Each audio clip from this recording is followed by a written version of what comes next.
Hare Krishna. Welcome to Hare Krishna. Hare Krishna. Welcome to Śrī Bhakti-rasāmṛta-sindhu series for Bhakti Shastri. And let us start with Mangalacharan prayers. First of all, am I audible? Prabhuji. Okay, good. So,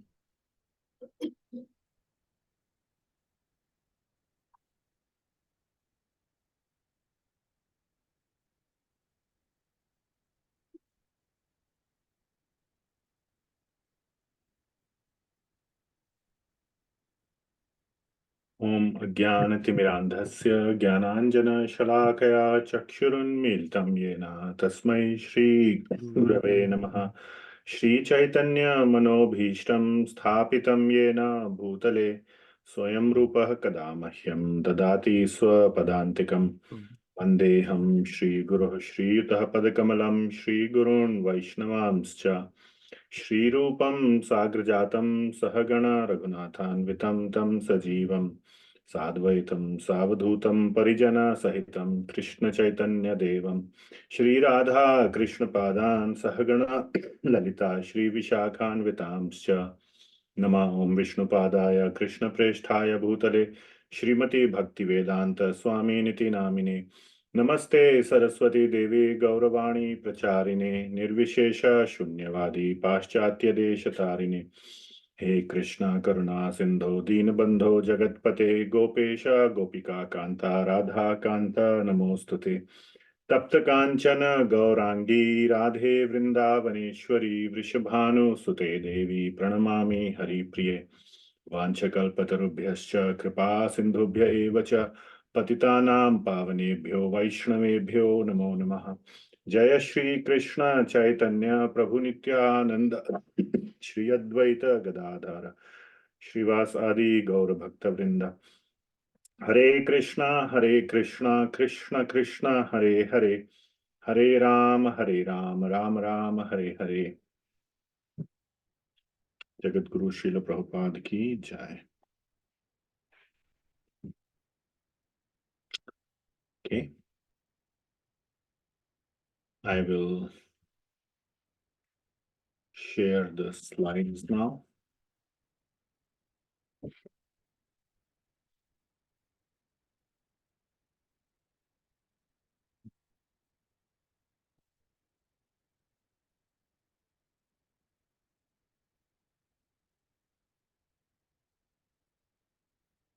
So we are reading or discussing Śrī Bhakti-rasāmṛta-sindhu, originally composed by Srila Rupa Goswami, and summary study provided by His Divine Grace, Srila Prabhupada, called Nectar of Devotion. So I will recite these two verses and try to focus on the meaning of these verses. Krishna Kirtana Gana Nartana Paro Premamritambo Nidhi Dhira Dhira Jana Priyo Priyakaro Nirmatsaro Pujito Shri Chaitanya Kripabharo Bhuvi Bhuvo Bharavahantarako Vande Rupa Sanatano Raghuyugo Shri Jiva Gopalako Nana Shastra Vicharanaika Nipuno Sadharma Sanstapako Lokanam Hitakarino Tribhuvane Manyo Sharanyakaro Radha Krishna Padaravinda Bhajana Nandena Mattaliko Vande Rupa Sanatano Raghuyugo Shri Jiva Gopalako.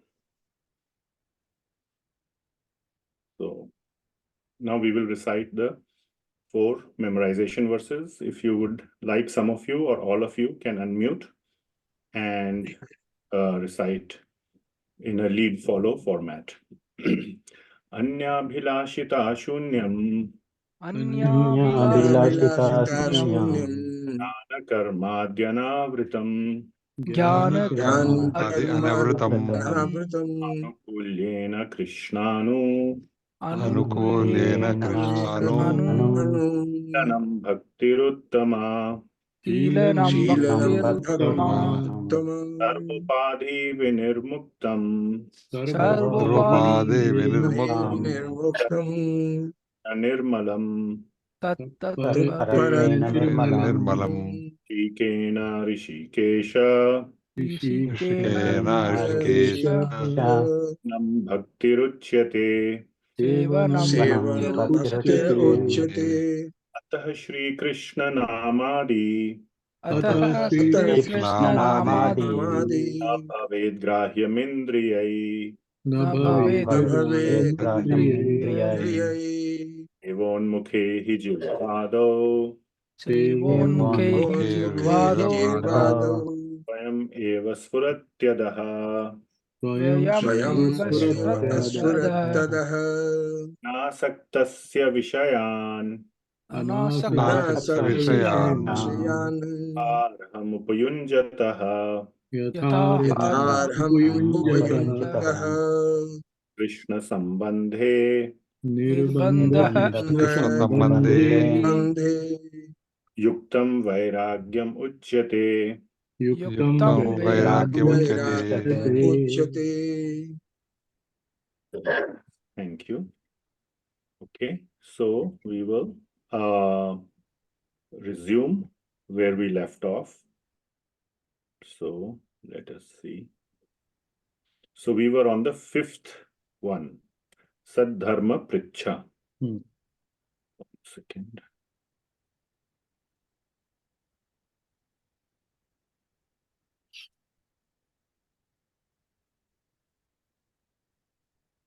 Okay. Can you see the screen sharing? Yes, Prabhuji. So Saddharma Pricha. So what it means, so we covered it last time and I gave you something to think about. That it means, Pricha means inquisitiveness, and Saddharma has been, Saddharma means the topmost dharma, but the topmost dharma is Bhakti or Krishna Bhakti. So inquisitiveness about Krishna Bhajana Riti, or how to execute Krishna consciousness, how to advance in Krishna consciousness. So that is the meaning of this, being inquisitive. So not just inquisitiveness in a very serious way, with desperation, like as if we discussed the example of Arjuna and Parikshit Maharaj.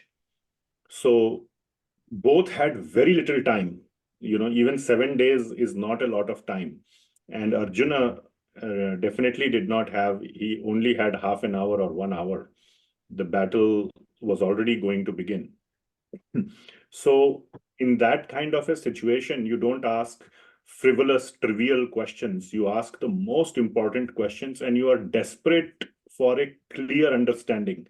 Till you clearly understand in the core of your heart, one is not satisfied, because then the situation that one is about to face is very, very dire situation, and you are alone in that situation. So without a clear understanding, your clear understanding is going to be your only guide, you're going to be your only guiding principle. So unless that your personal understanding is very clear, in that dire situation, you cannot use it, or you will have doubts, and you will be on shaky grounds. So to be able to utilize this, or to be able to act in the best possible way in the most dire situation, you need to have a very clear understanding. So then the question was that, what is our urgency? That was the question I left with. So we are not I am definitely not going to fight any war, hopefully, and neither are most of you. Hopefully, we have not been given a 7-day death sentence either. We all know we have to die, but we feel we have many, many years ahead of us. So what is the urgency? So if some of you have given it a serious thought, please, you can raise your hand and we can take some answers or thoughts. Only if you have given it a serious thought. Otherwise, there is a lot of material to move on. And in the very spirit of this discussion, I want to have a serious discussion, no frivolous, shallow discussion. And now is not the time to do the homework. Only if you have done it in the past. Don't do your homework right now. Okay, so let's move forward. So when I thought about it, that what is the urgency? Then the thought that came in my mind, or not only when I thought, I mean, it has been going on for a few years. I, for example, want to read the Srimad Bhagavatam in detail with full understanding of as many commentaries as possible. And then the subsequent literatures, like, for example, Bhakti-rasāmṛta-sindhuḥ. I am kind of sad that Bhakti Shastri only covers the Eastern division. What about Southern, Western, Northern? And I feel like after this course is over, my focus on Bhakti-rasāmṛta-sindhuḥ will diminish because I don't have to give a class, and there is no force for me to read. It becomes like casual. So I fear that when will, and I'm probably, even if I don't know when I will die, but even assuming I have 10, 20 years of useful life where my eyes are working, my, all these things are working, it seems very less to absorb in all these shastras that have been left by our acharyas, and to be able to seriously implement the learnings from them.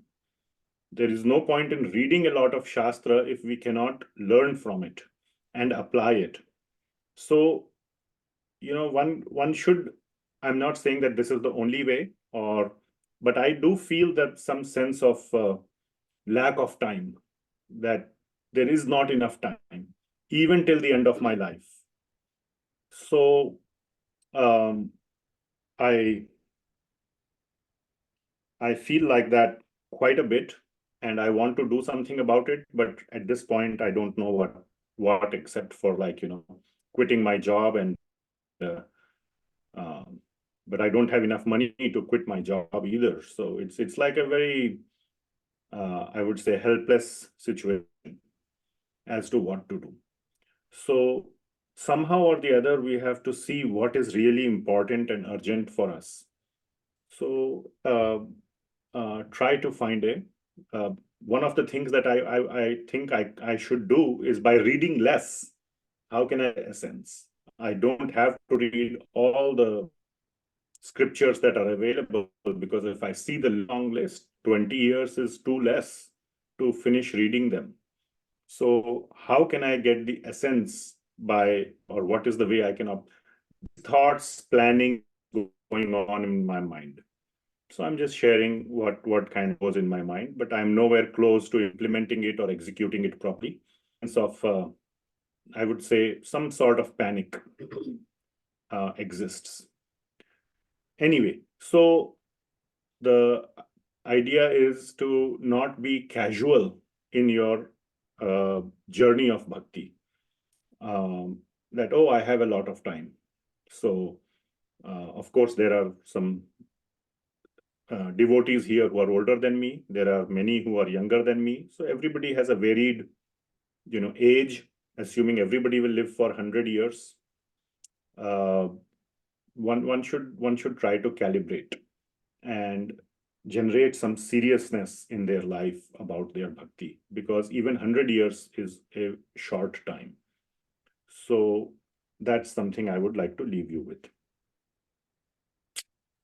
Okay. And also at the same time, one should have this desire that in this life, I have to do as much as possible. Don't leave anything for next life.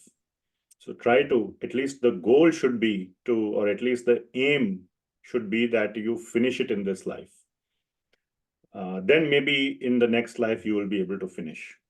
So one should at least have that goal that this life is it. Don't postpone anything for next life. Okay. Now it is very clear all of us will have a human life, next life, as promised by Lord Krishna in Bhagavad Gita. So even if we are unsuccessful, we will definitely get a next human life. Okay, so we will go to the next one. Any questions on this? Okay, fine. So let's go to the next one. So this is Bhogadi tyagah krsnasya hetave. So like we discussed, it means that krsnasya hetave, for Krishna's satisfaction or for his happiness. Bhoga adi tyagah, being prepared to give up all kind of sense enjoyment, sense gratification, even if it is related to money, property, family, etc., etc., etc. So being prepared to give it up for the satisfaction of Krishna. Now, one must understand that Krishna is very merciful, so he's not going to demand unrealistic things. One of the things that is said is that Lord Krishna will only give us the amount of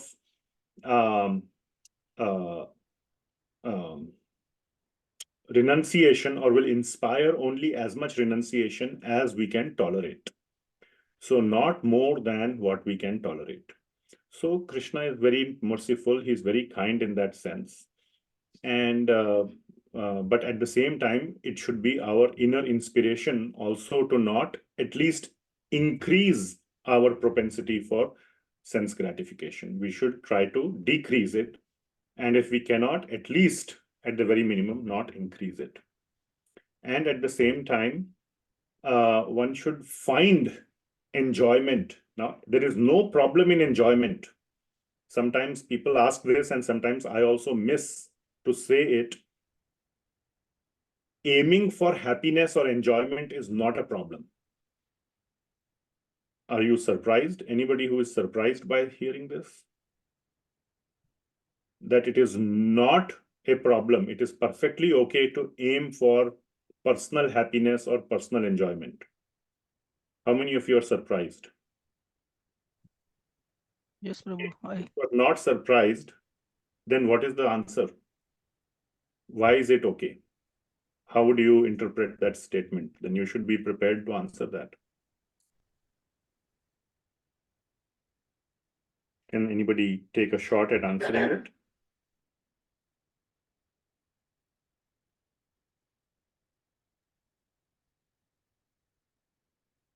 Yes, speak, sir. It seems very simple, because if I am ready to please Krishna by any means, then I will be happy. That is the goal also. I will be happy if I am Okay, able but to when please the Krishna. Okay. Shyamlila Mataji? Hare Krishna, Prabhuji. So, Prabhuji, I think a couple of verses ago we learned that we shouldn't be too attached or too detached if we want to execute bhakti properly, which means that it is okay for us to be attached to some level of That is for joy that we... entry. Okay, but I'm saying even in the final stages, personal happiness or enjoyment is not a problem. How do you justify that statement? Or you should say that I don't agree with it. It's a very simple but question. Prabhuji, transcendental happiness is also a part of our personal happiness only, right? Yes. So that is the answer. The question is whether the happiness that we are seeking is material happiness or spiritual happiness. Okay, so spiritual happiness is perfectly allowed. And that is what Lord Krishna says in Bhagavad Gita also, param drishtva nivartate. that one should aim for the higher taste and give up the lower taste, or then it will become easy to give up the lower taste. So the important learning from this is to find your higher taste.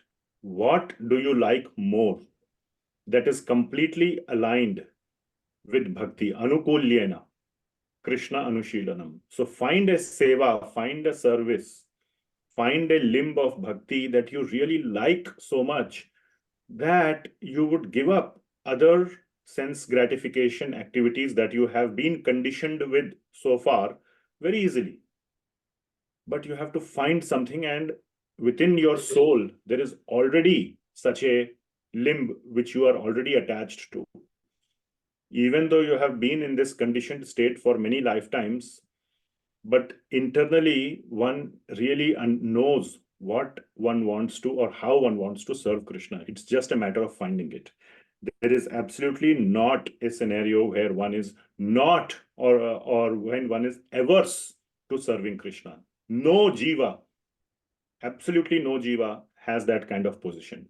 Jivera swarup hoye krishnera nitya das. You have to just find out that what is your mood of the das, what kind of service you want to do. That's all. So once you find it, you will see that you will be able to give up all other bhoga. You will be able to do the tyagah of that because you will be so attached to this. So that is the next one. Okay, then one second.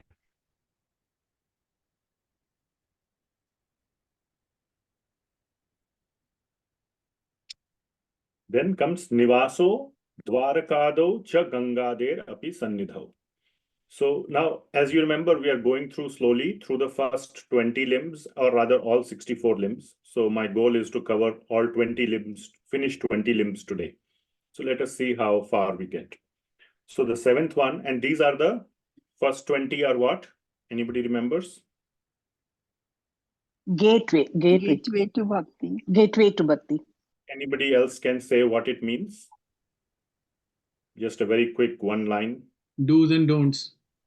Okay, that is one more thing, do's and don'ts, but gateway, what it means? Yes, Madhavi Manji. Foundation. Foundation of bhakti. Okay, little bit expand on that. So like this is the base of the bhakti. When these 20 limbs will be strong, the bhakti will become stronger. Like the foundation will be strong, then building will become stronger. Very nice. So the point is that it is very important to strengthen the base. And then whatever bhakti that we build on top will be very strong, but one should never neglect the base. Thinking that I will build a very strong limb of bhakti with a shaky base, it's better to first invest time in building the base and give up the limb of bhakti that you are trying to execute. So building the base is more important than focusing on the other limbs, because otherwise they will not last. So again, at the same time, one should not wait to develop the limb of bhakti. So it is not truly like a foundation that fully the foundation need to be complete before you start building the structure. But one should put a great amount of focus on building the foundation while you are practicing any other limbs of bhakti. So one should not wait to, or one should not stop the limb of bhakti. One should stop it, or if that is all one is doing and completely neglecting it, then one should reduce the focus on a given limb of bhakti to take out the time and energy to focus on the base. That is my point. Okay, so one should actively all the time try to strengthen the base. So that is the point. Okay, so now we are on the seventh one. These are the do's, and the seventh do is to live in a holy place or in a pure place. So two places have been mentioned in the title, Dwaraka and Ganga. So these are from Skanda, Brahma and Bhagavat Puranas. 3 verses are given. And the 3 places that are mentioned here are Dwaraka, Jagannath Puri, and Ganga. So I'm just giving a summary. I could have gone verse by verse, but in the spirit of going fast, I'll just give the summary. And what has been mentioned here is that the residents of these holy places, especially Dwarka and Jagannath Puri, which is also a manifestation of Dwarka, because Lord Krishna lives there along with Lord Balaram and Subhadra and Devaki, Mother Devaki and Vasudev. So that is when it's like the manifestation of Dwarka. So there, all the residents of those places are compared to transcendental associates of Lord Vishnu. This is how Dwarka and Jagannath Puri have been glorified. Similarly, Ganga has been glorified as originating from the feet of Lord Krishna after touching the tulsi leaves that are present at his lotus feet, and it sanctifies the entire universe, including Lord Shiva. As you all know that Lord Shiva received Mother Ganga because only he could control her strength when she was coming down from the spiritual world. So the glories of residing in such a holy place which sanctifies the whole universe, or where the residents that are there are like transcendental associates of Lord Vishnu, means that devotee association. So that is what it is pointing to. If you are living in Dwarka or Puri, you are associating with the other pure devotees over there who are called as the transcendental associates of Lord Vishnu. If you are living near the Ganga, the water of the Ganga is sanctifying or purifying the whole universe, so it will sanctify you also.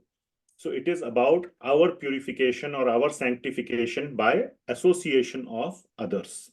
So association is what we get by living in the holy places. So it is full of spiritual and devotional energy with a lot of devotee association.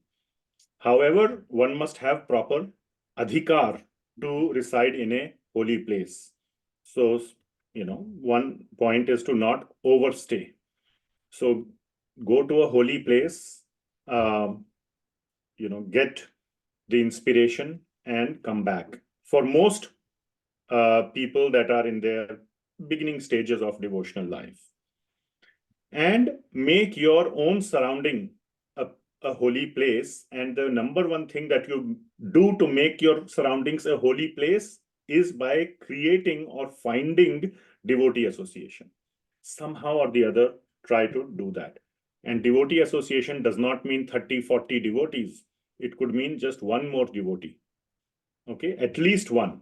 And 2, 3 is better, 5 is best. But when you have 50 or 100, then also you have to find the 2 or 3 with whom you closely associate. You cannot associate with 100 people. Then it becomes just like a party or a mela, whatever you call it, like a crowd. So quality devotee association is with a handful that you can count on your fingers. So try to find or create such association. And usually such association best if it is created within the family itself, and then with outside as well. So that is the importance of residing in a holy place.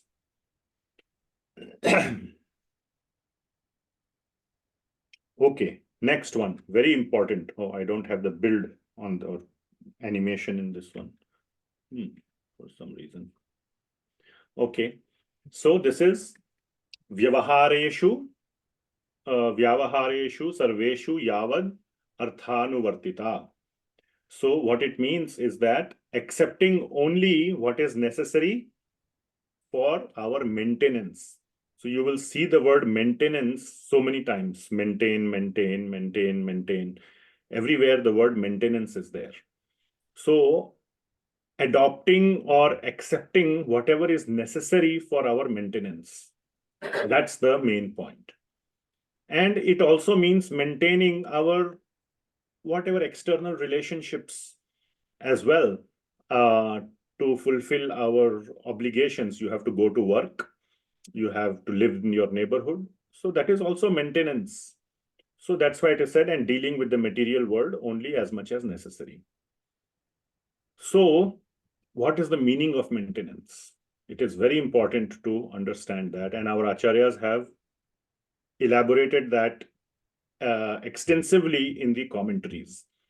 So what has been elaborated is the following, that there is a word which has been used, swanirvaha. Swanirvaha. Nirvaha karna means maintenance. Nirvaha, as you know, those who know, literal meaning is maintenance. Swa means self.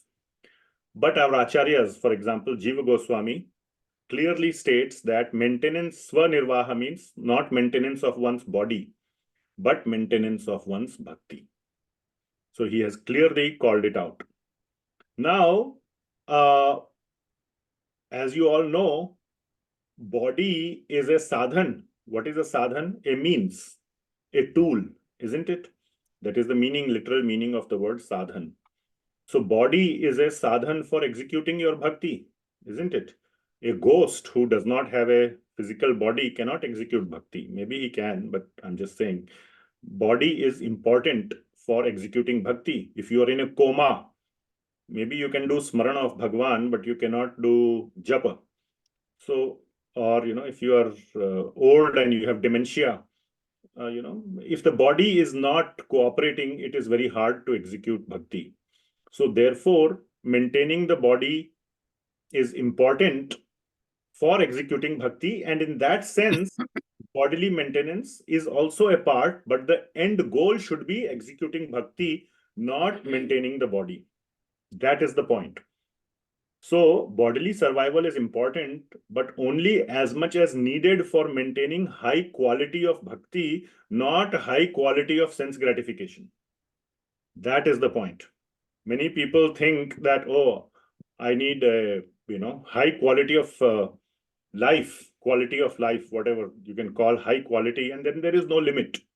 Then you have crossed the line. You have gone on the dark side, so to say. So once you cross over to the dark side, then there is no limit. So the point is not endeavoring too much for bodily pleasures. And another point to understand is that now some people, by their past punya karma or etc., may have a lot more means than is necessary for their body. So it doesn't mean that you should go and throw the excess in the well. Use it in some way or the other for Lord's seva, or give it to somebody else who needs it for their maintenance so that they can do their bhakti, or properly utilize it in Krishna's service. So if there is surplus, there is no problem. Use it in whatever way in your seva, or save it for a rainy day so that you can continue to do your bhakti. If you remember in Nectar of Instruction, what is Rupa Goswami's teaching? 50%, use it for whatever you earn. 50% of it one should give it for Krishna conscious charity.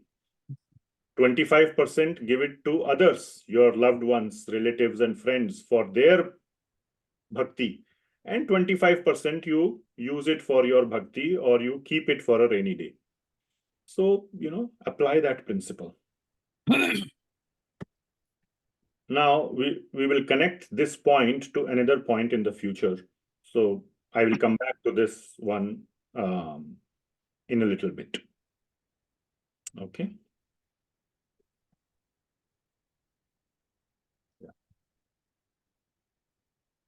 Okay. So that is number 8. Then number 9, Hari Vasara Sammano. So Hari Vasara means the holy days, or days that are dear to Hari, to the Lord. So in the commentaries, 2 specific types of days have been mentioned. One is Ekadashi and one is Janmashtami. So, but we will focus on Ekadashi. Janmashtami occurs once a year. So Ekadashi occurs much, much more frequently. Every 14 days it occurs. So we will focus on that. So this is from Brahma Vaivarta Puran, and Ekadashi is specifically mentioned in this verse. So very important point to note here. Now, let me ask you, how many of you keep track of Ekadashi on your calendar? Or it is just one more day and you just forget it? You actively keep track of it. Like 3 days before, you know when is the Ekadashi. Very nice. So I would say, just as a rule of thumb, at least 2 days before you should know. How many of you know 2 days before or on Friday that weekend is coming? I'm sure everybody knows, right? Yes. What do you call? Yes. TGIF or whatever. Something they call it, no?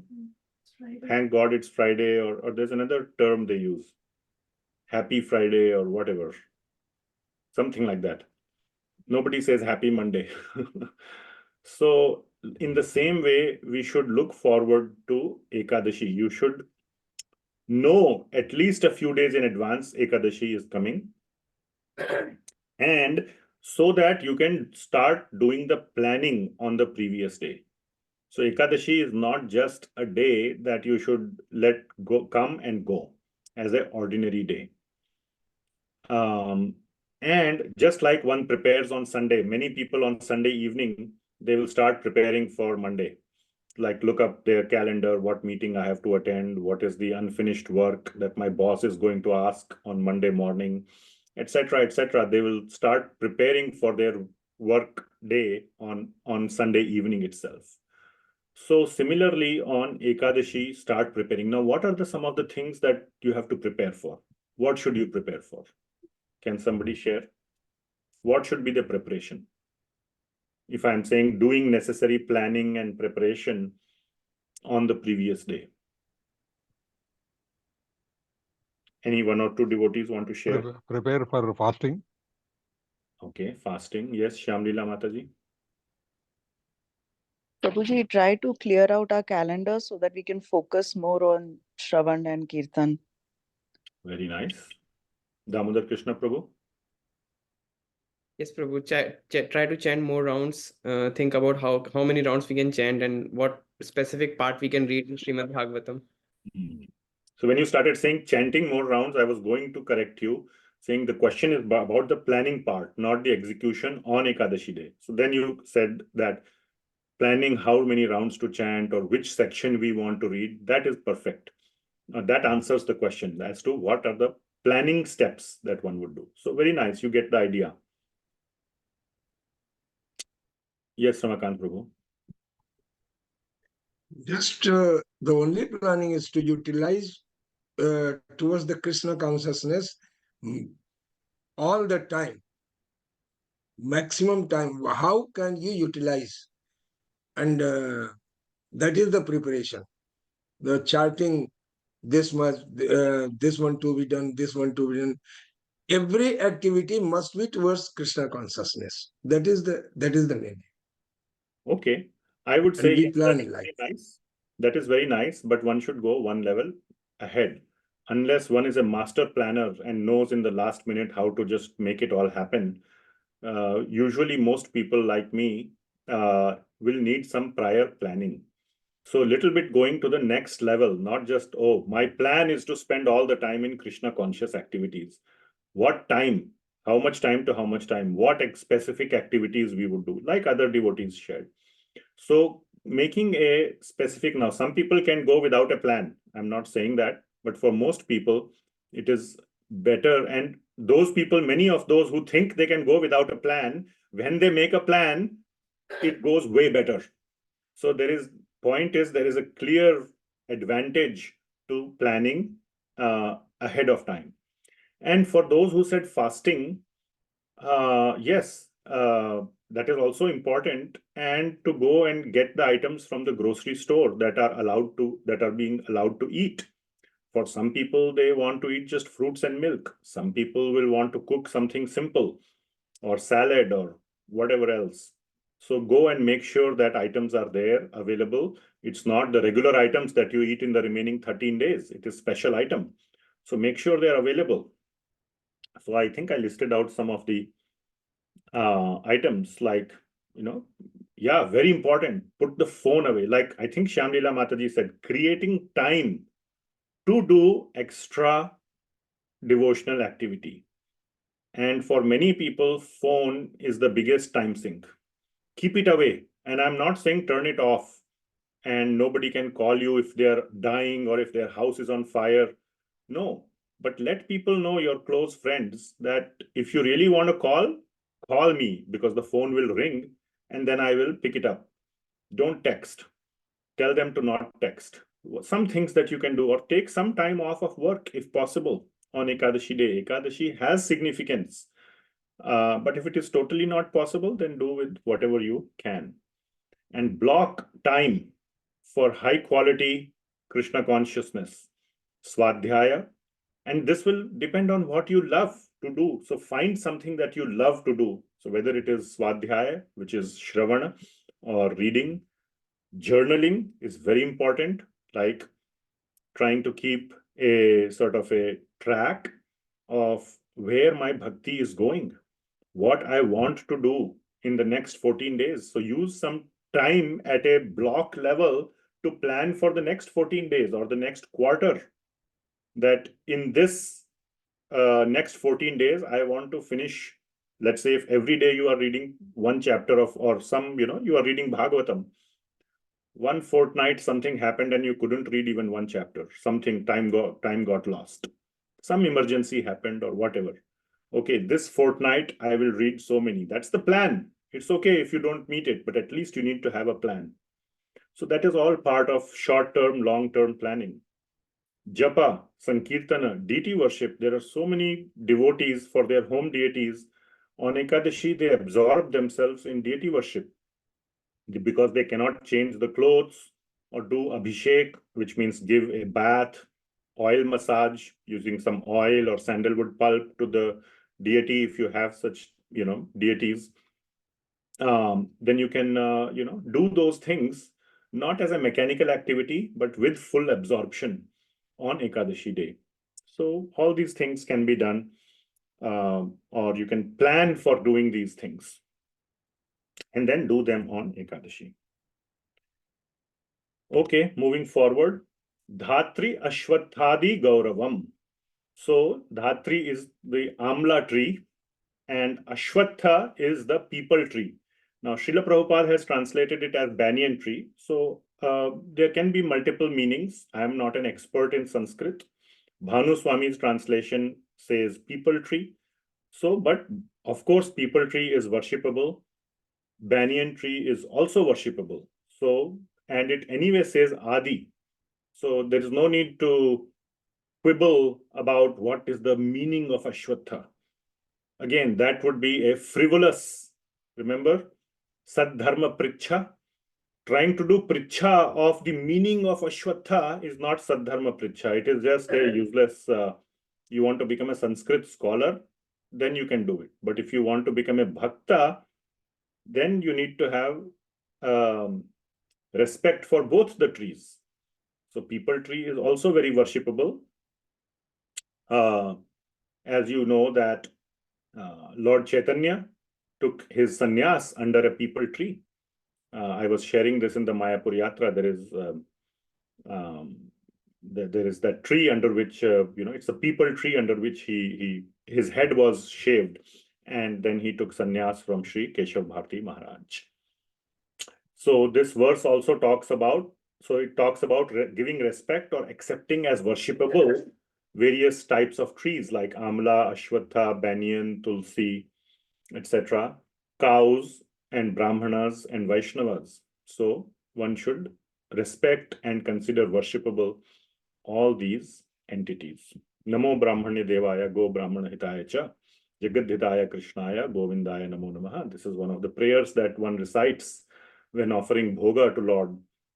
So the Lord is the protector of the brahmanas, of the devatas, of the cow, go, and so Brahmanya Devaya, and the master of the brahmanas and the brahmanas. So cows especially are very dear to Lord Gopala. He's known as Gopala, means the Palak Karta, or the protector of the cows, of the go. So these are also, so being in one's heart, being respectful of these entities. Okay, and this is from Skanda Purana. Okay. Now this one, now we transition into the don'ts. So we are done with the do's, and now 11 to 20 are the don'ts. So some of them I want to focus on quite deeply, and one of them is this one, number 11.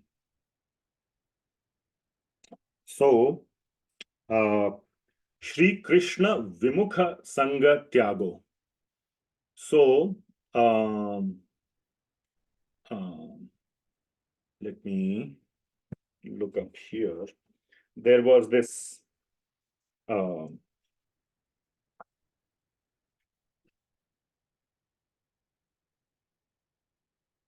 yeah. So the Sanskrit in the that we read in the list said Sanga tyago vidurena bhagavad vimukhair janaihi. So vidurena word was used, which means from far away itself one must give up the association, Sanga tyaga, of those who are Bhagavat vimukha. So now it has just been changed to Sri Krishna vimukha. Same thing, Sanga tyago. Vidurena, from far away. So basically the point is that one should give up the company of people who are Krishna vimukha. Krishna vimukha. So it is very important to understand the meaning of Krishna vimukha. It means those who are opposed to, averse to Krishna, not those who are neutral or who are ignorant about Krishna. If they don't know about Krishna, or they are neutral, then they are at a lower or a less, one doesn't need to be Sanga Tyaga for them. We will talk about that category.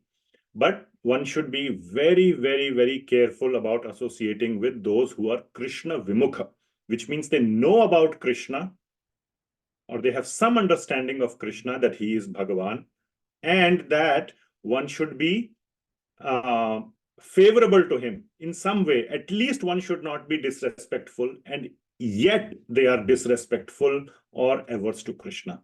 So such people, as you can understand with all this description, are pretty much demoniac. That is what asuras are. They are averse to, they are disrespectful to Krishna. So what has been said in the verse, very heavy things have been said, but the essence is that one should give up or be ready to give up one's life than associate with those who are opposed to or disrespectful of Krishna. Now, why is that? Why should one be, and some very heavy things have been said, that one should jump into fire in a, and lock himself in a cage and then push himself into the fire so he cannot even run out of the cage, like, forced to commit suicide, than to associate with such people, or go and, become the food of a tiger. Once you go near a tiger, he will not leave you. Then it's a one-way street. You cannot escape. So why is it said that one should give up his life than to associate with such people? Any thoughts?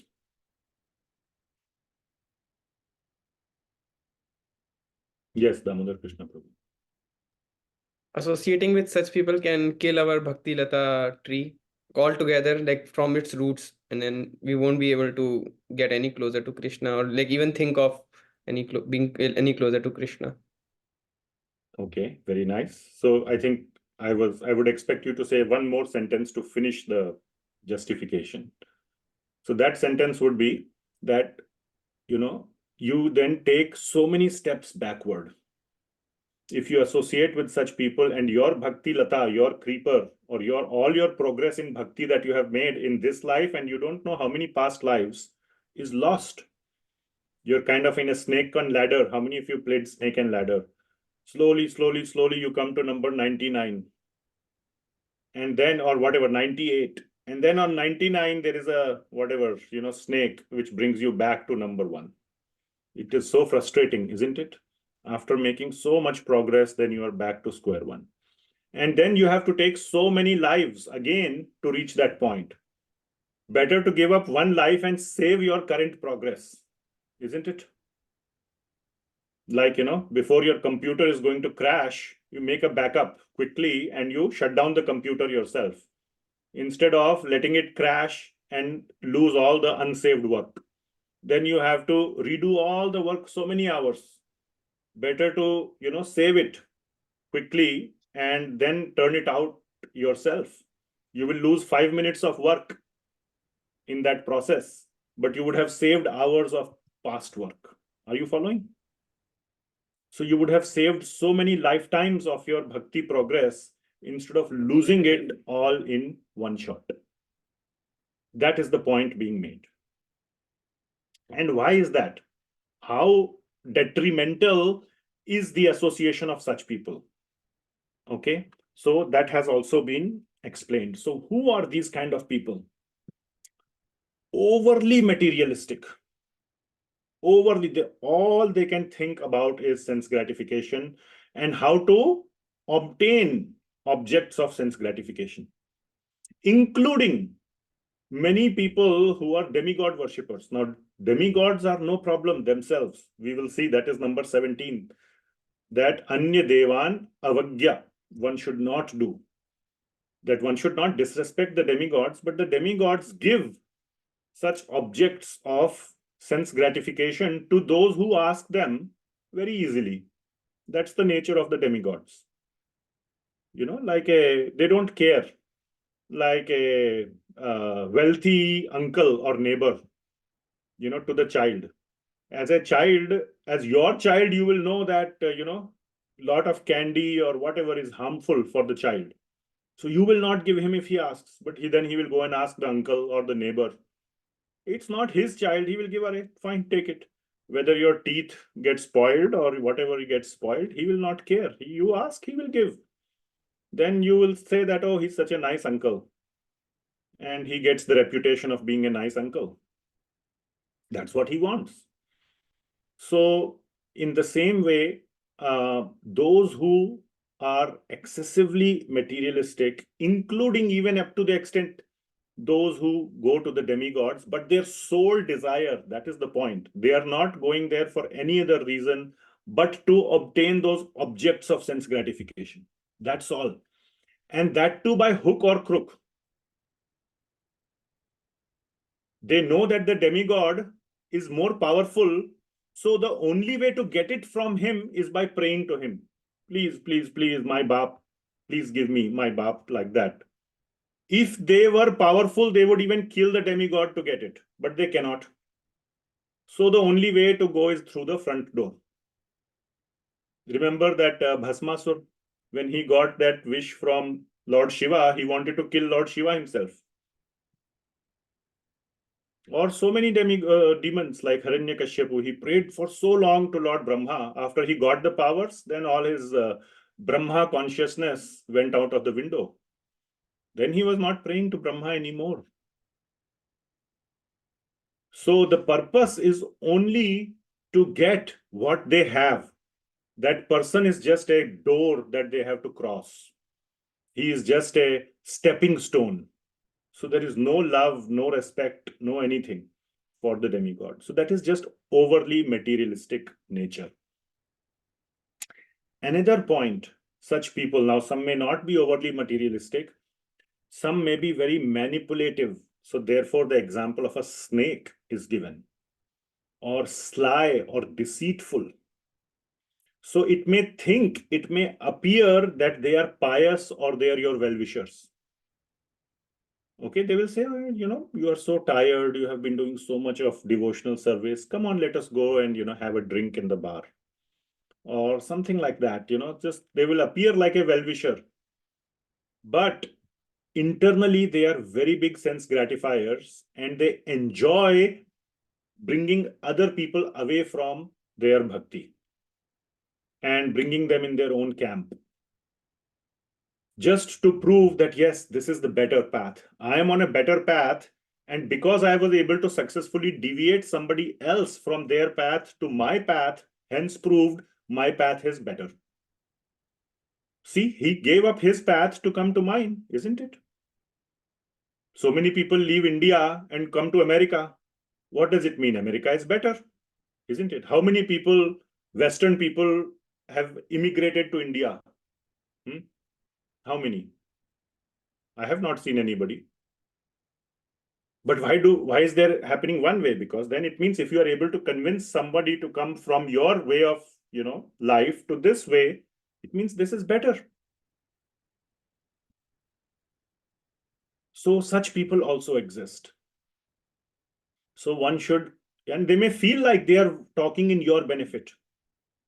It may appear like they are talking about, they are your well-wishers. But one should stay far away from such people. One should be able to detect such people and stay far away from them. And an example of Shalya is used here. Shalya has two meanings. Both the meanings apply. One, who are the desirers of sense gratification. And another meaning of Shalya is, as you all know, Shalya was the fourth commander of the Kaurava army after Bhishma, then Drona, then Karna, and finally Shalya. Do you know who is Shalya? Anybody knows? What is his background, or who is he? Maternal uncle of Nakul Sahdev. Aha! Wait a minute. So if he is uncle of Nakul Sahdev, how come he is on the Kaurava's side? So that is called a snake. Yes, he was tricked by Duryodhan. So Duryodhan had tricked him. But the same logic applies. Like Bhishma, one can justify that Bhishma Pitamaha, why did he fight on the side of the Kauravas? He was a perfect gentleman. He was a pure devotee. He got caught up in his own dharmic logic. Similarly, Shalya got caught up in his obligation to Duryodhan. And anyway, the point is, without going into those details as to how it happened, the end point is he was a relative of the Pandavas, but he fought on the side of Kauravas against the Pandavas. So such people are the snakes. You think they are on your side, but the reality is they are on the opposite side. That is the point being made. All right, not to go into the Shalya example too much. Is there a question by someone? If not, kindly mute yourself. Okay, so that is the point. So we discussed why to stay far, far away from such people. And yes, one need to associate if there is some, you have some chacha, mama, tau, uncle, whatever, bhai, bhanja, mausa, mausi, whatever, like that, associate. It's not like you should just kind of completely berate them or cancel them from your life, but do only as much as necessary to minimally fulfill those obligations, whether it is in the society or in your workplace or whatever, family, etc. And the most important point is do not end up being influenced by them. Okay, and don't even try to influence them about Krishna consciousness, because such people will really be very, very, unless one is very advanced themselves, one should not even try to let them be as they are, and gradually they will, come up. Maya Devi will give them a couple of kicks in the butt, and then they will, come up slowly. Now, for those who are neutral or ignorant, one can try to introduce some Krishna consciousness in their life by sharing something, or giving them a book, or having some discussion, it all depends on the personal chemistry, the relationship, how much they are open to, and without any sort of much pushing or coercing or forcing. So introduce it like a opportunity that, hey, such a nice thing is available. It could be available for you as well. Don't be too attached to an outcome that, oh, he must, start listening to me. How come he is still not getting influenced by me? So don't be attached, just be committed to provide the inspiration. And if it doesn't work, mentally you can pray for them and set an example. By your personal example and by your internal prayers, they will get influenced. And that applies even to those overly materialistic or manipulative people. If you care for them, if they are your relative or somebody you care about, pray for them and continue to set an example, but from far away. Don't set an example from too close, because then you are in the danger zone. So stay away from the danger zone. Okay, set a example from a distance if at all possible. Otherwise, just pray for them. Prayers can work across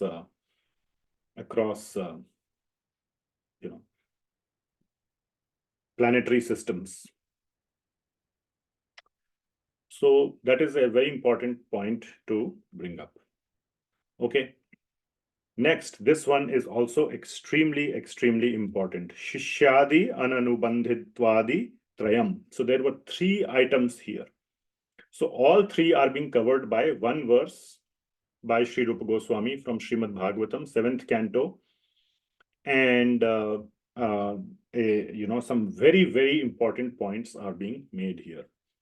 Now, this verse is from the chapter 13 of the Srimad Bhagavatam, which talks about sannyasis. But it is only taken from that chapter. It doesn't mean that it only applies to sannyasis. Otherwise, Śrī Rupa Goswami would not have written it in the Bhakti-rasāmṛta-sindhu. Bhakti-rasāmṛta-sindhu is not meant only for sannyasis. It is meant for all people. We have established that point so many times in the previous verses. Bhakti is meant for all human beings, not for cats and dogs, but for all human beings. There was absolutely no distinction that it is for sannyasis. There were some criteria that were established for entering into bhakti. You should be a human being. You should be neither too attached nor too detached. And you should have the mercy of some devotee or of the Lord to enter into bhakti. Those were the only criteria. So being a sannyasi is not a criteria, even though it is taken from the chapter of sannyas. But it means that it is meant for all people. So there were 3 points in those 3 verses, 3 don'ts. Okay, so they are all being covered by one verse here. So we are actually covering 3, in a, as you can say, buy one, get one free, or buy one, get 2 free. So we are covering total 3. Please remember that. And these 3 were not being eager to make a lot of unqualified disciples, or not a lot of disciples. And when you say lot, it means no unqualified disciples. Make disciples, but qualified ones. Now, nobody here is making disciples, right? Nobody is a guru or an official guru who has disciples, but it also means we all are some people may be, attracted to other people. Hey, getting some guidance from somebody. So in that sense, I have just used the word followers. So one should not, have a big gathering of unqualified people just to say, see how many people are there who are following me. The second one was not being eager to undertake big projects. That's a very important point we will talk about. And the third one is not engaging in reading books, acquiring skills, etc., that are unrelated to bhakti. So these are the 3 things, 3 don'ts. So we will talk about each one of them. So first we'll talk about disciples, or we can say followers. So Jiva Goswami says that a spiritual master, and please apply it to yourself as, when you are accepting somebody who wants to get some guidance from you. There may be people who may come to you for guidance. So you can give them the guidance, but sort of a long-term relationship is what is being talked about. Spiritual master must be very careful to evaluate the disciple before accepting.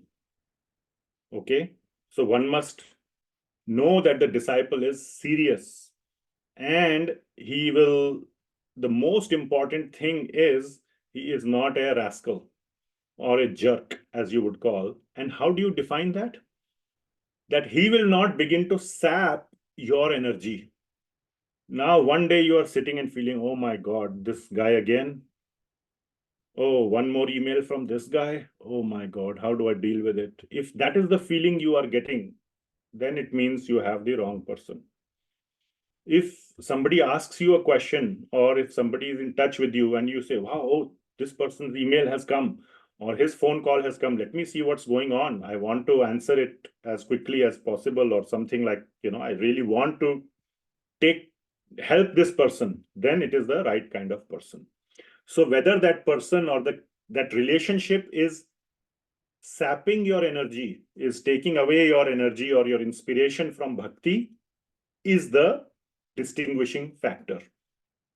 Now, too many qualified disciples, too many, is also a problem. Even for a spiritual master, even if you have 500 qualified disciples, unless they are very quiet and are not, being a tax on your time, that's okay. But one has only 24 hours, even a sannyasi has only 24 hours in a day. So in that sense, one must also, it also means to have a reasonable number, so that, like in Bhakti Shastri, there was a guidance, thou shalt not have more than 24. It was an upper limit. And I have more or less kept that limit. Now, some people dropped out, so I took some more. But more or less, the number is around that. They have that number for a reason, that, I cannot have like 100 people doing Bhakti Shastri or something, because then I don't have time to, give proper attention to all the people. So in that sense, one is getting a sense that, this is very important, that whenever you are helping someone, it should inspire you rather than become like a drag, that you feel, oh my God, kahan phas gaye? Where am I, stuck? Or why did I get into this? Now, Jiva Goswami also says accepting some qualified disciples is necessary, because otherwise the sampradaya will die, the lineage will die. If our previous acharyas did not accept disciples, we would not be here in this movement. We would not be receiving this knowledge. So it's not like one shall not accept disciples. It is about accepting a reasonable number of qualified disciples who will continue to, serious disciples who will continue to make serious efforts to elevate themselves. But definitely not for just numbers. I have 500, I have 1,000, I have this or that. That number game or false prestige, false honor should never be the reason to accept masses who are unqualified. So remember, we talked about 3 things. So we have finished 1, which is disciples. Next one is to not read too many books. So we'll talk about the 3rd one in this list first. So not reading too many books means not reading books or acquiring skills or developing some artistic arts or whatever that are unrelated to bhakti. Okay, so again, the focus is that one must always put his mind in activities or in limbs of bhakti. Otherwise, don't develop such, one should stay away from such activities. The most important point is to always be in evaluation. Every minute I am spending, now, of course, not every minute, but at least on large chunks. Today, how many hours I spent, which I can clearly say were a waste of time. Either I am not doing something which supports my Krishna consciousness, which is called as aropa-siddha bhakti, or which is directly an act of bhakti itself, which is known as swarupa-siddha bhakti. So, or we also call it as gauravam and mukhya-vritti, direct devotional service, or things that I do to support my direct devotional service, like going and working in a job. You have to do that because so that you can pay your bills, you can live in a meaningful, comfortable way, so that you can execute your bhakti. But scrolling on the phone or whatever you call TikTok or whatever are the latest apps, that in no way is a supporting activity for anything. Okay, so I mean, even going to the gym is good. You are keeping your body healthy, so all that is there. But there are many activities that people do which don't fall in this category. So reading too many books or novels or whatever, I don't know the latest one, but at my time there used to be this Frederick Forsyth or Agatha Christie or whatever, all these stupid, time-wasting activities, and not acquiring knowledge for the sake of showing off one's how knowledgeable, how scholarly I am, to win arguments in public. Now, winning argument with the mood to not a win, then it's not a win-lose. To convince somebody about Krishna consciousness, that is a different category. So the consciousness or the intent is important, not like I won, I get, I get a one up, or I get, brownie points, not for that reason. Or to make a living. Okay, I have so many disciples, even if everybody gives $10, I'll, doing that kind of mental math. That one, at that point, you have crossed into the dark side. You have crossed the line. So as you can see, all these activities are related to sense gratification, showing off, winning, making a living, etc. So one should not engage into too many reading of books or acquiring skills for this purpose.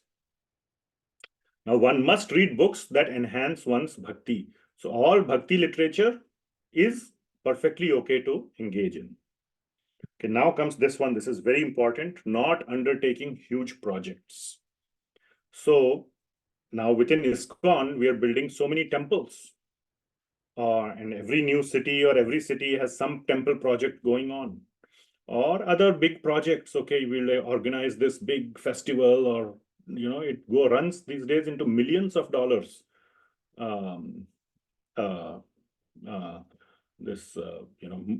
Big melas, kirtan melas or festival, and then you have to how to differentiate what is okay to do, what is not okay to do. So any guesses? What is the litmus test? If you have been asked, would you like to undertake this big project? And you have been given a big, understanding description of what needs to be done. How will you know you should undertake it or not? What is the litmus test? Anybody? Hare Krishna, Prabhuji. Yes, Prabhuji. Prabhuji, so if it stress you out, that project, and it will affect your bhakti, then you should not take that project. Perfect answer. I hope can you repeat that, please? That is the right, that is not only the right answer, that is the complete answer. So if that project will stress you out such that it affects your bhakti, then you should not take that project. Exactly. So stress is okay. Okay. Having some kind of stress, some amount of stress is okay. Srila Prabhupada took on a lot of stress.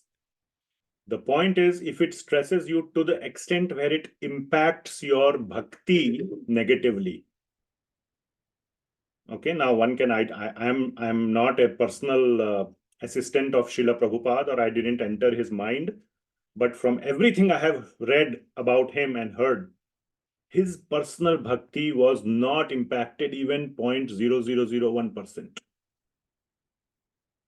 So till you don't cross that line, then whatever you do is okay.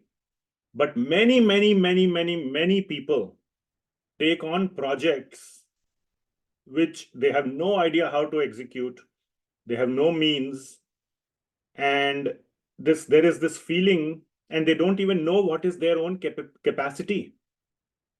Just for in some way, oh, it will look good, or oh, let me throw the hat, and Krishna will somehow make me sail through the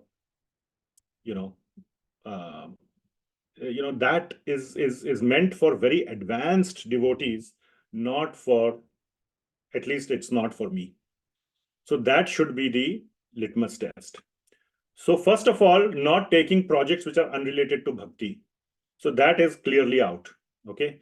Investing into stock market or, this or that, or somebody, even some devotees come and say, oh, Prabhu, I know a good deal, there's this good piece of land, we can buy it together and we will, divide it into 3 and I will develop some apartments on it and we will sell it for this many thousand and that much and then we will make so much money.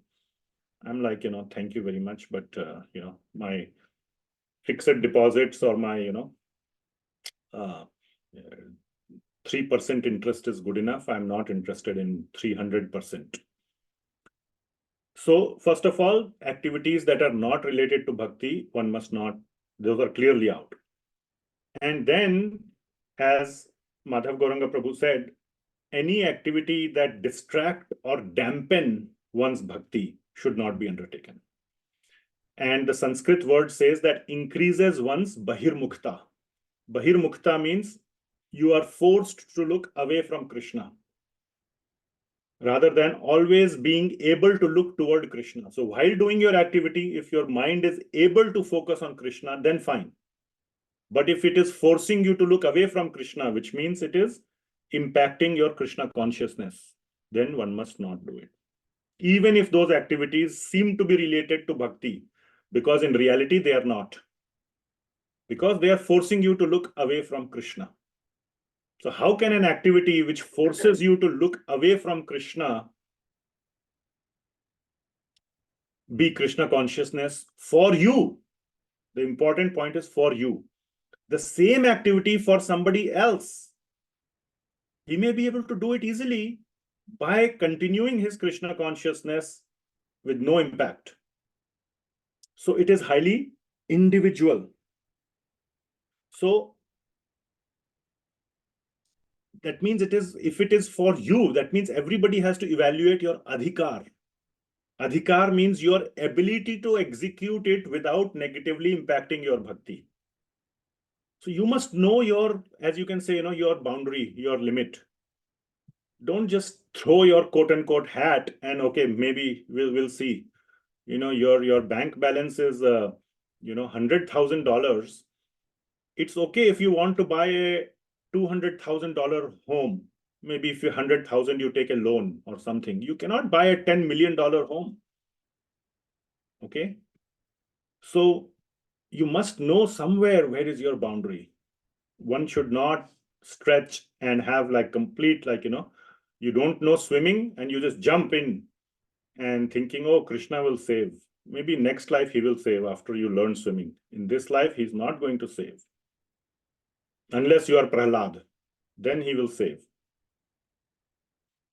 So if within one's means, whatever, now the means are different for everyone, and without compromising the quality of bhakti. So again, if you can see in all these cases, the quality of bhakti and one's antarmukta is important. One should not be forced to look bahirmukh. Then one can undertake those projects. Okay, so there are devotees, many devotees who can take on a lot, like Srila Prabhupada. There was Jayanand Thakur. He had cancer, but every dollar he would earn, he would give it in the temple. Okay, but at the same time, it means that he was not stressed about it. Oh, if I had more money, I could, whatever. So one must not, so the point here is that therefore one must never compare oneself. Oh, he did so I can do also. Or compete, or even imitate or emulate or anything. One must realize that I am different, he is different. Don't try to be Srila Prabhupada. Okay, if you get a heart attack, call 911. Don't think, oh, it's okay. Srila Prabhupada also, sir, he had direct blessing of Lord Krishna. So please, so that is the point. So there are so many now, I talked about these temple projects and all. In many cases, it has been that, you don't have even $10,000 in your pocket and the project is $10 million. And now you are just spending all your time for the next 5 years trying to do fundraising and this and that and that and that, and so much effort. Oh, we can advertise here, we can go here, we can go there, and all the time is gone in taking appointments and do that. Now, for some people, that itself is an act of Krishna consciousness that increases their smaran, their remembrance of Krishna. Then it's okay. But for many people, it just becomes a worldly activity. And in that case, it has completely taken you away from Krishna consciousness. Only the top heading is Krishna conscious. That is a temple for Bhagwan. That too is not in your mind. Once in 6 months, you remind yourself, oh, what I am doing is actually for Bhagwan, out of my love for him. That thought never comes to mind. Or if it doesn't come to your mind, and you're just spending all your time in spreadsheets and, calling up people and begging for donations and this and that, then you have successfully deviated from you have become successfully bahirmukh. And that is not advised. So that is the point. So therefore, one should carefully evaluate how is your bhakti progressing while undertaking whatever projects. Huge is a relative term. For some people, something is huge. For something else, that same thing can be tiny. So huge or tiny is a relative term, but everybody should continuously evaluate whether you are, Narendra Modi trying to build Ram Mandir, or you are a small person trying to build a small, bookshelf within a temple, or a small, whatever, electric outlet. One should continuously evaluate how my bhakti is progressing, and that is an important item for Ekadashi. How much I am continuously able to focus. That's very important. Now the 15th one. So extremely, extremely important point. I don't know why this is not all showing up properly. I'll fix that. Vyavahare'py akarpanyam, which means that staying equipoised, not being subject to lamentation, etc., even in distressing circumstances. Distressing circumstances will come, will absolutely come. Because you are in the material world, it will come. This is dukkhalayam ashashvatam.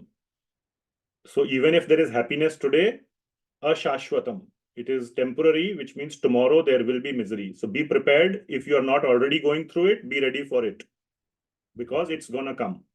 Or you are already suffering and you know it. The answer is, or the attempt should be, to stay equipoised.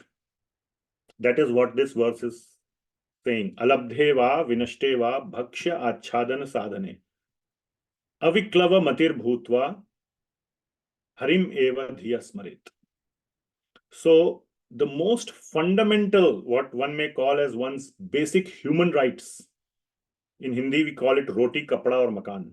That is what bhakshya achhadan sadhane. Sadhan means the means.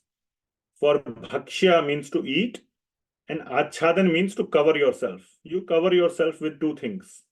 One is clothes and one is a roof on top of your head. Those are achhadana, those two. And then bhakshya means what you eat. So the means, so what it means is that those things, any means of your basic sustenance, even food, clothing, shelter, is vinashte, is lost. You had it and you lost it. Or alabdhe, you tried to get and you couldn't get. Okay. Even if it is lost or you were not able to obtain it. So it's a very high standard. Aviklava matir bhutva. Aviklava means without deviating, without letting your mind wander, with a fixed mind. Aviklava matir bhutva harim eva dhiya smarit. Always focus your mind on Lord Hari. So the point is, and this is sort of the mother of all the previous points, that whatever happens, your ability to focus on Hari should never be lost. Okay, and even if something calamity happens, catastrophic happens, this goes to the next level. Try to focus on Hari, build that spiritual strength, and it doesn't come easy. So this is a very, very, very high standard, but one must at least work towards it. When something happens, at least try to think of this verse. If you are not able to execute on it, that's a separate matter. At least the remembrance should come that such a instruction exists. That is the first step. And then for smaller calamities, try to implement it. For bigger calamities, it's hard. Yes. Okay. So the focus is on Harim Eva Dhiya Smaret, on Smaran. So remembering the Lord is paramount. And in the commentary, Jiva Goswami has mentioned that it is especially for those who are at a very high stage, at the Smaran Dasha, at the Smaran stage. But then very quickly, both Jiva Goswami and Vishwanath Chakravarti Thakur, both of them very quickly connect it to those at lower levels, even though that is not part of the verse. The verse is, they start with saying this is for a very high level advanced devotee who is at the Smarana Dasha, at the level of Smarana. Okay. Still, people who are doing seva, even for those engaged in seva, do it according to your means available. Okay. How much ever is the means, stay within the means. Don't stoop to extremely low levels to acquire more means of doing bigger seva. Try to reduce your seva if you are in the seva stage. Okay. So one of the seva, now again, I'm not trying to connect this to building a big temple. That is obviously, we already spent 5-10 minutes talking about it. But some, obviously, like chanting is also seva, and reading or swadhyaya or shravana is also seva. Seva to Bhagavan. These are all limbs of. So one should not, for example, say that I will chant 200 rounds or whatever, and then you give up your job. Oh, I need time to do that much of chanting, so I will give up my job. And then you go around begging other people, please give me some money, please do this. You had, a way to execute your bhakti. So basically the point is that one must do it according to the means that is available. And don't just be a fool trying to take on too much. And then the result is you have to stoop to very low levels. Even in some cases to the extent of, stealing or doing some illegal activities. And some better maybe to, beg or to coerce people, to manipulate people. And one knows internally in one's heart who is doing all this, he knows whether I'm thinking of Krishna and doing it in a Krishna conscious intention, or I am coercing and manipulating. The one who is doing it, he knows internally his own heart. So if you know that you are having to come to this level, then try to reduce the amount of seva that you are trying to do, rather than taking on, unrealistic goals and then having to stoop to these low levels. Don't do that. Okay.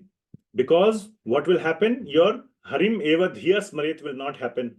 Your mind will be full of how to manipulate, how to beg, how to coerce. So when you are thinking of all this stuff, where is the mental bandwidth to think about Krishna? It is not there. So our mind has limited bandwidth, and as much as possible, close to 100%, if possible, should be focused on Harim Eva Dhiya Smaret. All right. So that is the point of this verse. So again, it is also related to not taking on big projects. Living within the means And still, if within the means it is denied whatever you were aiming for, be happy. Be happy in that and still try to reduce. Still try to reduce. Still try to reduce. A point will come where you will kind of live on minimalistic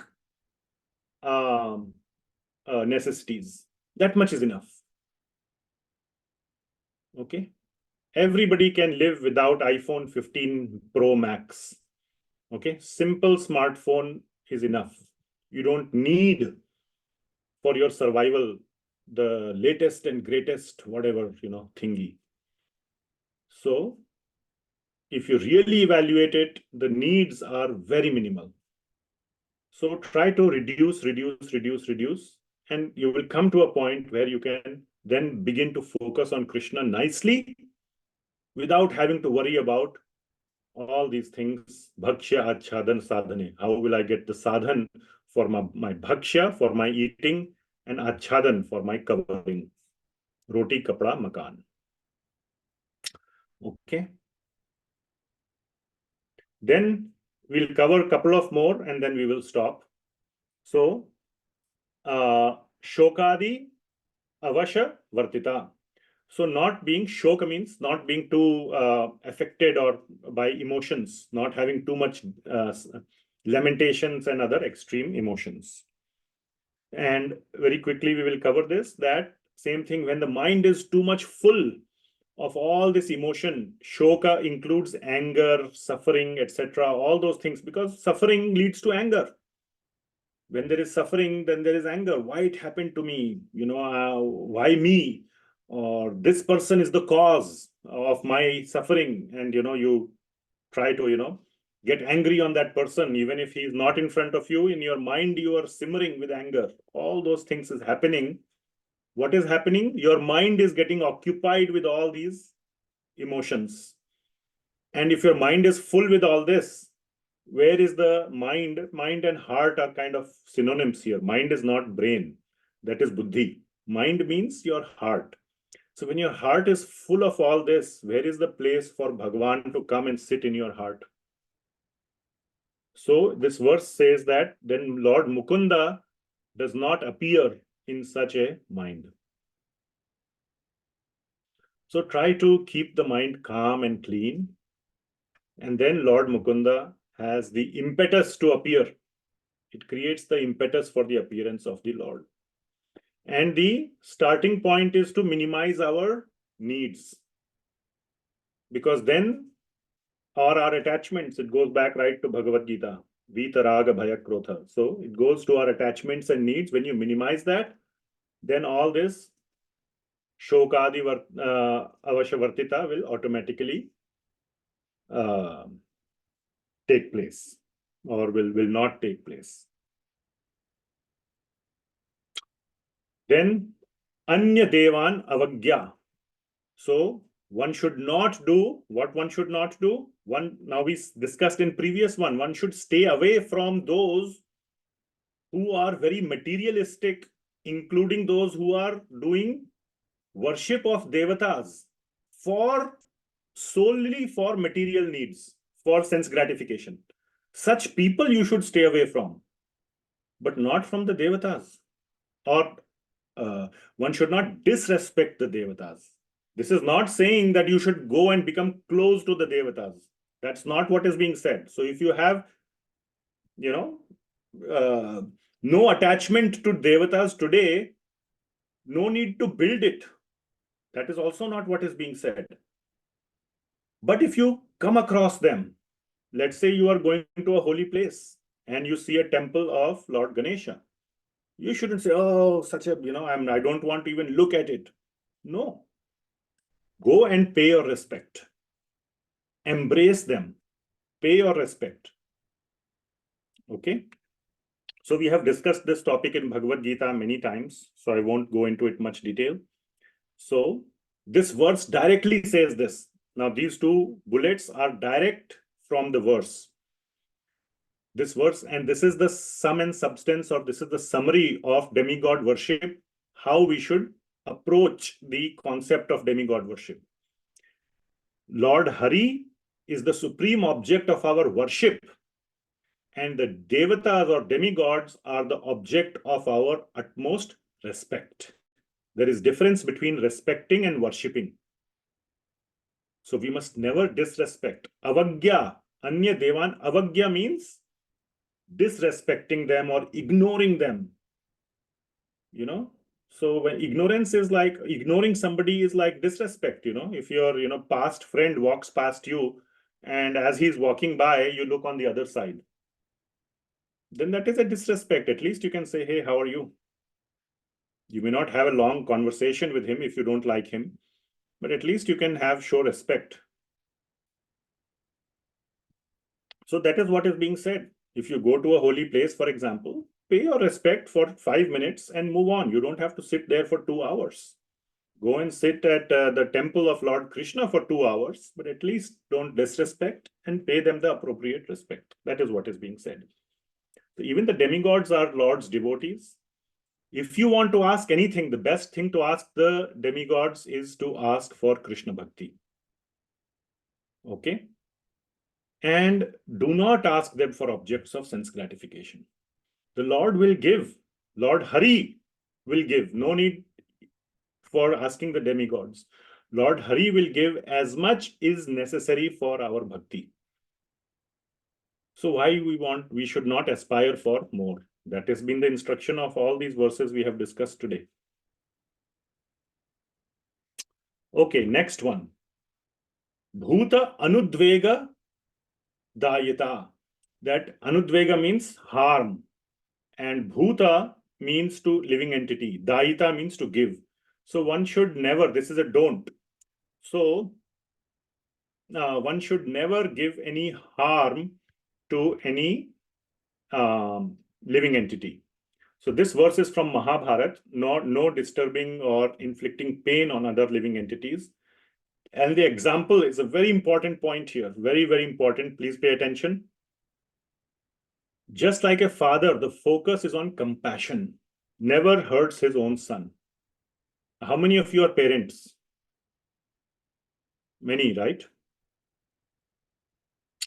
So the point is this, that, so it says, I'll go on, by being merciful to all living entities, one becomes dear to Lord Rishikesha. So that is what is being said. So now the point is that there will be so many reasons to harm other living entities. Valid reasons. Oh, he did this to me. I'm talking about human beings. And then even there are all kinds of other living entities, cats and dogs and even mosquitoes. Oh, he bit me. So whatever, so there will be enough valid reasons to harm other living entities. So why is the example of parents given? Or has been taken? There are so many verses, thousands of verses in the Shastra about not harming living entities. Ahimsa, you look up Ahimsa in the Shastra, you will find 10,000 verses. Why did Rupa Goswami choose the one which talks about the example of father and son? That is the question. So let me ask you, how many of you said you are parents.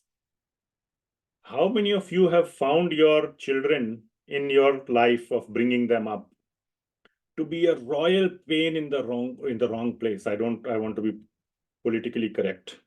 So in other words, how many parents at some point in your life, your children were like just completely impossible. They were being real jerks. It was completely justified for you to give them a slap. How many parents have experienced that? Please raise your hand. Nobody? Come on. All parents, I can say, have experienced it. When the child is being a complete, jerk, and he deserves a big slap. But what does a father do? An ideal father, he tolerates. And because there is this relationship of compassion, the relationship demands compassion. And compassion comes from tolerance. So one thing is said, parenthood, it may teach anything, something or not. One thing parenthood teaches is tolerance. You learn to become tolerant because, the child will keep messing up. He will keep messing up. He will give you enough opportunities. He or she will give you enough opportunities to get mad, to, get really strong at them. But a kind father tolerates. In the same way, there will be enough justification given by other living entities, or the situation will provoke you so much that you will want to harm them. Now, here we are not talking even about meat eating, where that poor chicken or goat or whatever cow has not done anything to you and you still kill and eat it. That is straightforward to understand that one should not do that. But even in the situation where you feel justified, that is the point this verse is bringing out, that apply tolerance. Tolerance is the key, is the answer. And it will help to execute this limb of bhakti, this foundational limb of bhakti. All these are 64 limbs of bhakti. So these are the foundational ones, but it is still a limb of bhakti. Okay. So it will enable one to execute this. The key to executing this one is tolerance. Okay, then we have a long one which we will cover next time. This one is called Seva Nam Aparadhanam Varjanam. One should stay away from Seva and Nam Aparadhs. So our Acharyas, Jiva Goswami, Vishwanath Chakravarti Thakur have given long commentary, multi-page commentary, and they have listed down 32 Seva Aparadhs from the Agamas, which are the supplementary Vedic literatures, 29 Seva Aparadhs from the Varaha Purana. Now, many of them overlap because they are from different scriptures, and then few more from Narsingha Purana and other scriptures. So a lot of aparadhs in the domain of Seva. These are all Seva aparadhs, by the way. And then we know the 10 Nam aparadhs from Padma Purana. So all those have been listed. So in the next class, so I have the slides here. I will not go over them, but we'll go over it in the next class, all these aparadhs. It's a very long list. And then we will complete the 20th one, which is basically Tan Nindadi Asahishrunuta. Tan is so Ninda means not, and Asahishrunuta means to not tolerate. Ninda of Tan. Tan refers to two entities. Who knows which two entities we are referring to? Whose Ninda should one not tolerate? Two.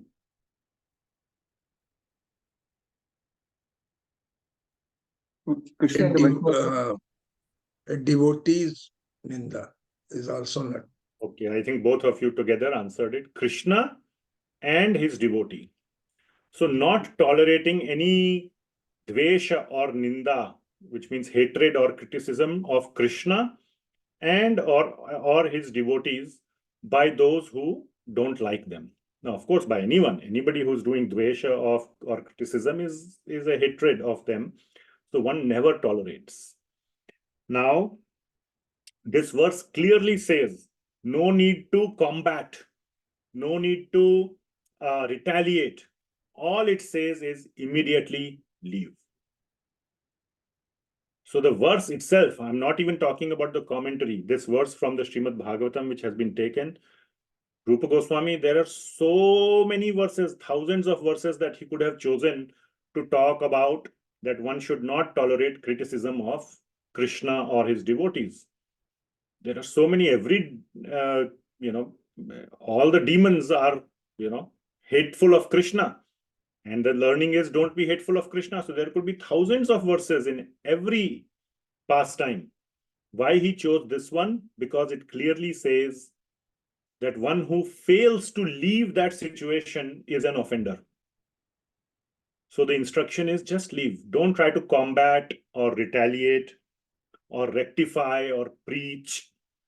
Because such people who are actively criticizing Krishna or their devotees are usually not open to any, positive or, as you say, what's it called? Open-minded, constructive criticism. They they will start, giving you a piece of their mind. First it was Krishna and his devotees, then you are also in that, you will become a target. So again, it will spoil your own consciousness. You want that? That has been the theme of all these points. Bahirmukta, it will sap your Krishna consciousness. It will impact your Krishna bhakti by engaging into this, discussion or in this thing with them. Now, of course, unless you are in a position of authority to do something about it. If you are a guru and your disciple is criticizing Krishna, you must check him. If you are a parent, a devotee parent, and you are trying to train your child in bhakti, and if he starts doing something else, then you should correct. If you are in a managerial authority or something, so or you are the king, a Raj Rishi as it is called, a devotional king. So there are these positions of official authority, then you must rectify. Otherwise, protect your own bhakti. और जैसे कहते हैं हिंदी में, पतली गली से निकल लो. मतलब, just leave. Don't try to rectify the situation. Protect your own Krishna consciousness. Because engaging in such a discussion will only increase your bahirmukta, which is another way of saying it will spoil your Krishna consciousness. Okay. So we covered 20 limbs of bhakti in detail, except one, the seva and nam aprad, which is a very long one. So we will dedicate next class to that one, and few more, if time permits, we will cover more. Any questions or comments?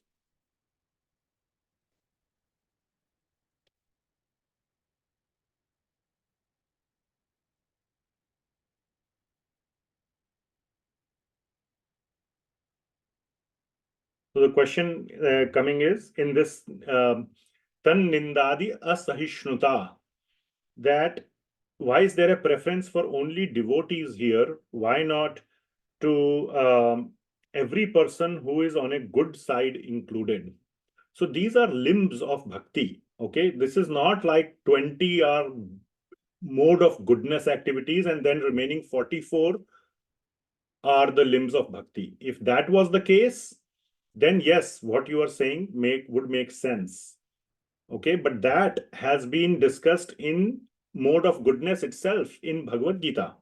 This is Bhakti-rasāmṛta-sindhuḥ. So it is teaching bhakti.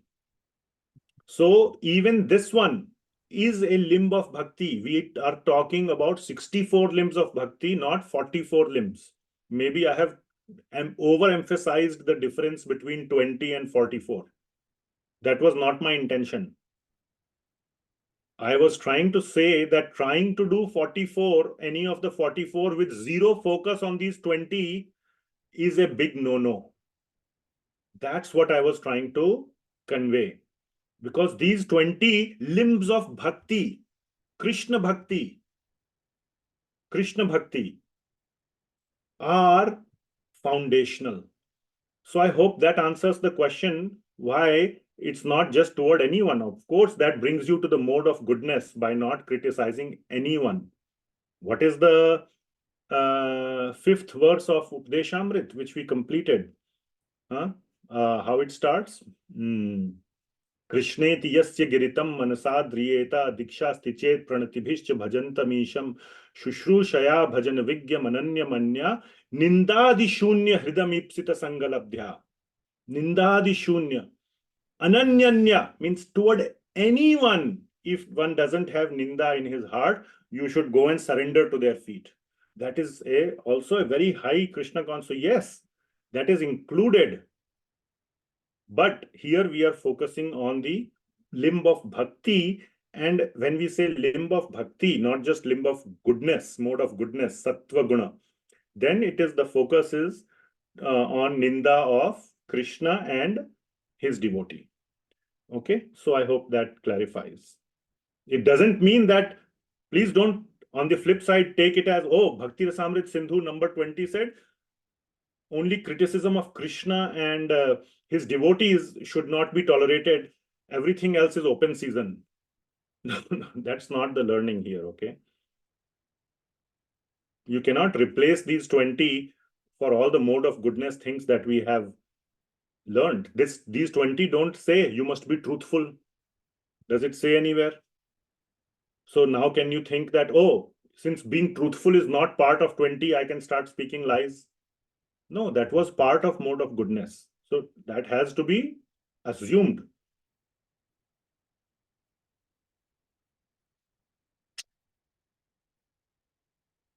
Okay, one more thing. Curious to know what happens if Ekadashi fast completion is not completed within the specified time. So I'm assuming that the question is, what if it is not broken at the time of the fast breaking, which is specified? So that's how I am interpreting the question. We will see very soon in the next few limbs that bhakti is the antidote for all offenses to these limbs of bhakti.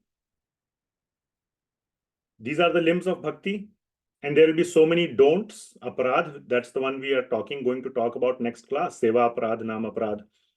So let us say you commit this aparadh of not breaking the fast. The antidote for those offense is one of the limbs of bhakti itself. So what does it mean? Next time you conduct Ekadashi nicely, or whichever other limbs of bhakti that you are focusing on with full vigor and energy, you double down on it, and with a very sincere heart, you now there is nobody, it's not a Vaishnava aparadh that you can go ask forgiveness from a Vaishnava, because breaking Ekadashi means you ask for forgiveness from Sri Krishna and from your Guru, if you have one, that, you know, please, and then from next time, be extra careful and continue to do bhakti very nicely. So bhakti is the antidote for all offenses to bhakti. The only, like this was one of the homework questions, many people were asking me, what's the answer? What's the answer? The only offense, real offense in bhakti is what? Can one of you say? Who had asked me or whatever? What is the only offense in bhakti? Yes, Madhuri Manjari Mataji. Deviation from bhakti. All right. Sarv Shakti Mataji. I was going to say the same thing, Prabhuji, like deviation or giving up bhakti. All right. Mityachar. That was what you said. Damodar Krishna Prabhu, same thing, I guess. Yes, Prabhuji. Yeah. So if you have a master medicine which can cure all diseases, let us say you have one, वो क्या है हिंदी में गाना, सर्व सब दुखों की एक दवा है, whatever. So if you have one medicine which can address all diseases, the only biggest thing will be to throw that medicine away. Otherwise, you have the medicine to cure all diseases. The last thing that you should do is to get rid of the medicine itself. So that is the understanding. Sarvashakti Mataji, you have your hand raised from before, or do you have a question? Okay, looks like you have a question from before. Okay, anything else? All right, thank you very much.